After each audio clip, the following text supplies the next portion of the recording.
بھی زندگی ہمیں ایسے دوراہے پر لا کر کھڑا کرتی ہے کہ ہمارے پاس فیصلہ کرنے کا بھی اختیار نہیں رہتا۔ ہماری زندگی کے فیصلے دوسرے لوگ کر رہے ہوتے ہیں اور بہت قریبی خون کے رشتے ہمیں اپنے مفاد کے لیے استعمال کر جاتے ہیں۔ تب شدت سے دل کرتا ہے زمین پھٹ جائے اور ہمیں اپنے اندر سما لیں۔ دل کرتا ہے وقت کا پہیہ پھر سے پیچھے گھماؤ، مگر کہتے ہیں گزرا وقت کبھی پلٹ کر نہیں آتا۔ میرے ہاتھ سوائے پچھتاووں کے اور کچھ نہیں رہا تھا۔ زندگی نے ایسے ایسے رنگ دکھائے تھے کہ میری عقل دنگ رہ گئی تھی اور سوچنے سمجھنے کی صلاحیت ختم ہو کر رہ گئی تھی۔ میں حیرت کی اتھاہ گہرائیوں میں ڈوبی ہوئی تھی۔ شوہر کی حالت مجھے تفتیش میں مبتلا کر رہی تھی۔ شوہر جو بول رہا تھا اسے سن کر مجھے یقین نہیں آ رہا تھا۔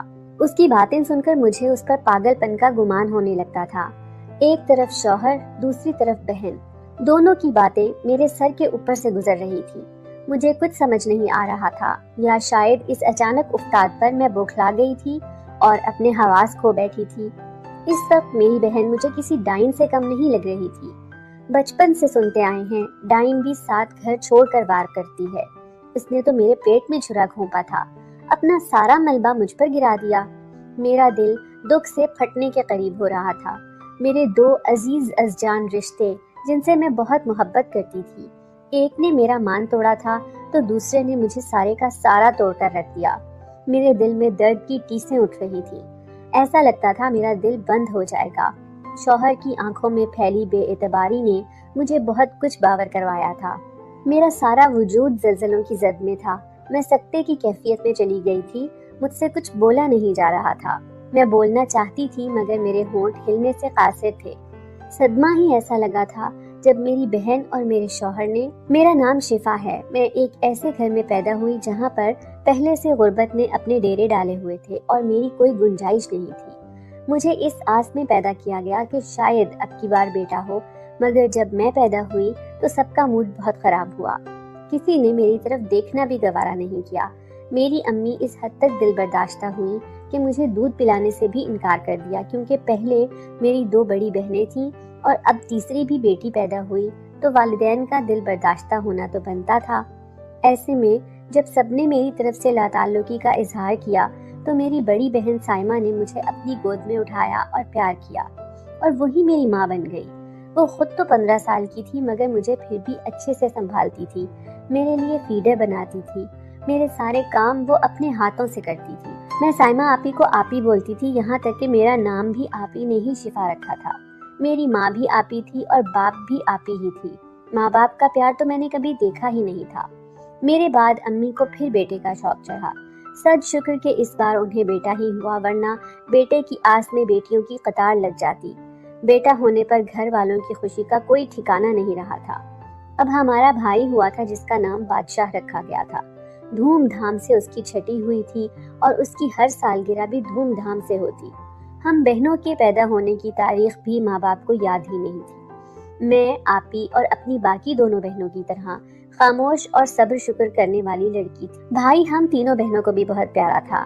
ہم ہر وقت اس کے ارد گرد منڈلاتے۔ بھائی 2 سال کا ہوا تب پھر اماں کو دوسرے بیٹے کا شوق چڑھا، مگر اب کے بعد پھر چوتھی بیٹی دیکھ کر انہیں مایوسی ہوئی، اور اس بات سے یہ ہوا کہ اب اماں نے اپنا یہ شوق ترک کر دیا اور ساری توجہ اپنے اکلوتے بیٹے پر مرکوز کر دی۔ وقت پر لگا کر تیزی سے گزرتا گیا۔ ہم نے بچپن سے جوانی کی دہلیز پر قدم رکھا۔ ہم سب بہنیں خوش شکل تھیں مگر سب سے چھوٹی بہن کومل اپنے نام کی طرح کومل اور نازک اور بہت خوبصورت تھی، اس لیے ماں باپ کی توجہ حاصل کرنے میں بھی کامیاب ہو گئی۔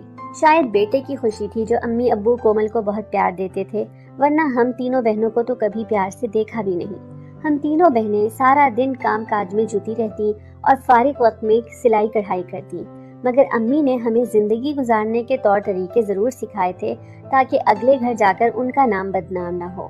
میری خالہ نے میری دونوں بڑی بہنوں کو اپنے دونوں بیٹوں کے لیے پسند کیا تھا اور سادگی سے ان دونوں کی شادی ہو گئی تھی، جبکہ میری منگنی آصف سے ہو گئی تھی۔ وہ ہمارا دور کا رشتہ دار تھا۔ آصف کے والدین حیات نہیں تھے، وہ صرف 2 بھائی تھے۔ دونوں نے اپنی خالہ کے ہاں رہ کر تعلیم حاصل کی اور جب کامیاب ہوئے تو الگ الگ رہنے لگے۔ گھر بار ان کو ان کے ماں باپ کی طرف سے ورثے میں ملا ہوا تھا۔ بڑے بھائی کی شادی ہو چکی تھی اور وہ بہت اچھا کاروبار کر رہا تھا، جبکہ میرا ہونے والا شوہر ابھی تک کنوارا تھا اور اس کی عمر بھی بڑی ہو چکی تھی۔ اس کی خالہ کو میرا پتہ چلا تو اس نے آ کر میرا رشتہ مانگ لیا۔ وہ لوگ کھاتے پیتے گھرانے سے تھے اور ہماری طرح ہی نیک شریف بھی تھے۔ رسمی سوچ بچار کے بعد میرا رشتہ طے کر دیا گیا اور کچھ ہی وقت بعد میری شادی ہو گئی۔ میری شادی پر سب خاندان والے میری قسمت پر رشک کرنے لگے تھے کہ میرا نصیب اچھا تھا، اچھی جگہ میری شادی ہو رہی تھی، میں بھی خوش اور مطمئن تھی۔ میرا شوہر اور میرے دیور اپنے اپنے گھروں میں رہتے تھے۔ میرا شوہر خوش شکل بھی تھا اور اچھا کماتا کھاتا تھا۔ میں اپنے شوہر کے ساتھ بہت زیادہ خوش تھی، زندگی میں کوئی تکلیف نہیں تھی۔ میری شادی کو کافی وقت گزر چکا تھا، پھر مجھے حمل ہو گیا، میں ماں بننے والی تھی۔ میری زندگی میں خوشیوں کا تو جیسے ڈھیر لگتا جا رہا تھا، مجھ سے اتنی زیادہ خوشیاں سنبھالنے نہیں سنبھل رہی تھی۔ کبھی کبھی مجھے ان خوشیوں کے دور ہو جانے کا ڈر بھی ستانے لگتا تھا، مگر اللہ تعالیٰ پر مکمل بھروسہ کر کے میں خوشیوں کے دائمی ہو جانے کی دعا کرتی تھی۔ حمل کی وجہ سے میری طبیعت کچھ خراب رہتی تھی۔ ایک دن میری چھوٹی بہن اکیلی ہی مجھ سے ملنے چلی آئی۔ اس کی حالت بہت خراب ہو رہی تھی اور اس کی آنکھیں سوجی ہوئی تھی، جیسے وہ بہت زیادہ روتی رہی ہو۔ میں نے جب اس سے رونے کی وجہ پوچھی تو وہ میرے گلے لگ کر زور زور سے رونے لگی۔ میرے ہاتھ پاؤں پھول گئے، نہ جانے ایسی کیا بات تھی جس نے کومل کو اتنی بری طرح سے رلا دیا تھا۔ میں اس سے بہت محبت کرتی تھی، وہ مجھے بہن بھائیوں میں سب سے زیادہ پیاری تھی۔ کومل کی آنکھوں میں آنسو مجھ سے دیکھے نہیں جا رہے تھے، مگر وہ تھی کہ چپ ہونے کا نام ہی نہیں لے رہی تھی۔ کومل نے روتے ہوئے مجھے بتایا کہ گھر والے اس کی شادی کے لیے رشتے کی تلاش میں ہیں اور آج کل میں ایک رشتے کو فائنل کرنے والے ہیں۔ میں جانتی تھی کہ گھر میں کومل کے رشتے کی بات ہو رہی ہے، مگر اس میں اتنا زیادہ رونے والی کیا بات تھی؟ میں حیران ہو رہی تھی۔ کومل بہت زیادہ ذہین تھی اور پڑھائی میں ہم سب بہن بھائیوں سے زیادہ ہوشیار تھی۔ مجھے لگا تھا کہ شاید وہ پہلے پڑھ لکھ کر کچھ بننا چاہتی تھی، اس لیے اس طرح رو رہی تھی۔ اس کے کچھ بولنے سے پہلے ہی میں نے اسے تسلی دی کہ کوئی بات نہیں، تم شادی کے بعد پڑھ لکھ لینا، جس پر اس نے روتے ہوئے نفی میں سر ہلایا اور کہا کہ بات یہ نہیں ہے۔ میں حیران ہو کر اس کی طرف دیکھ رہی تھی۔ اگر یہ بات نہیں تو پھر ایسا کیا تھا جو کومل کو اس قدر بری طرح سے رلا رہا تھا؟ وہ مجھے کچھ کہنے کے لیے لب کھولتی مگر چپ ہو جاتی۔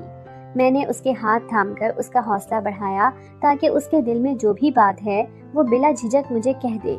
آخر کار کومل نے مجھے بتانے کے لیے لب کھول ہی لیے تھے، اور جو کچھ اس نے مجھے بتایا تھا اس نے 1 منٹ کے لیے تو میرے پیروں کے نیچے سے زمین نکال دی تھی۔ میں سوچ بھی نہیں سکتی تھی کومل اتنی بڑی ہو گئی ہے کہ مجھ سے ایسی بات کرنے کے قابل بھی ہو چکی ہے۔ جو کچھ وہ مجھے کہہ رہی تھی اس پر عمل کرنا میرے لیے انتہائی مشکل تھا۔ یہ بہت زیادہ خطرے کا کام تھا، اس میں اگر کسی کو پتہ چل جاتا تو پھر ہم دونوں کی خیر نہیں تھی۔ مگر کومل کی آنکھوں میں مجھے آنسوؤں نے مجھ پر یہ بات واضح کر دی کہ وہ اپنی ضد پر قائم رہنے والی ہے۔ نہ چاہتے ہوئے بھی میں اس کی بات ماننے پر تیار ہو گئی تھی۔ میں نے اسے اگلے دن کا وقت دیا اور کہا کہ جس وقت میرا شوہر کام پر ہوگا وہ میرے گھر آ جائے اور اسے جو بھی کرنا ہے وہ کر لے۔ میرے شوہر کے آنے کا وقت ہو رہا تھا اور یہ وقت اس کام کے لیے مناسب نہیں تھا۔ کومل مجھ سے وعدہ لے کر ہنسی خوشی واپس چلی گئی، جبکہ وہ میرے لیے ایک نئی پریشانی چھوڑ گئی تھی۔ حمل کی وجہ سے میری طبیعت خراب ہو رہی تھی اور کومل کی باتوں نے مجھے اور پریشان کر کے رکھ دیا تھا۔ اس نے مجھے عجیب دوراہے پر لا کر کھڑا کر دیا تھا، جہاں سے میں نہ آگے کی طرف جا سکتی تھی اور نہ ہی پیچھے کی طرف۔ ایک طرف جان سے پیاری بہن تھی تو دوسری طرف بنی ہوئی عزت، جہاں ایک ذرا سی لغزش ہماری بنی بنائی عزت کو ہمیشہ کے لیے خراب کر سکتی تھی۔ اور ویسے بھی ہم غریبوں کے پاس اور ہوتا ہی کیا ہے سوائے عزت کے؟ اگر عزت بھی نہ رہے تو وہ معاشرے میں سر اٹھا کر جینے کے لائق نہیں رہتے۔ ہمارے ماں باپ نے ہماری بہت اچھی تربیت کی تھی، بھلے ہی وہ بیٹیوں سے لاپرواہ اور غافل رہتے تھے، مگر انہیں زمانے کی اونچ نیچ سمجھانے میں میری ماں نے کوئی کسر نہیں چھوڑی تھی۔ بھلے ہی میرے باپ نے بھی ہم بیٹیوں پر بیٹے کو فوقیت دی تھی، مگر اس کا یہ مطلب نہیں تھا کہ انہوں نے ہماری طرف سے کوئی لاپرواہی برتی تھی۔ انہوں نے ہماری ہر ضرورت اور خواہش کو پورا کرنے کی ہر ممکن حد تک کوشش کی تھی۔ اب یہ سب کرنے کے بارے میں سوچ بھی نہیں سکتی تھی، مگر کومل کی آنکھوں کے آنسوؤں نے مجھے مجبور کر دیا تھا۔ جس طرح میں بڑی آپی سائمہ کو پیاری تھی، اسی طرح کومل مجھے پیاری تھی۔ اگلے دن کومل اسے ہمارے گھر لے آئی، خود چائے بنانے کے لیے چلی گئی۔ میں اس سے مختلف قسم کے سوالات کرنے لگی کہ اتنے میں میرا شوہر گھر آ گیا۔ اسے گھر آتے دیکھ کر میں پریشان ہو گئی تھی۔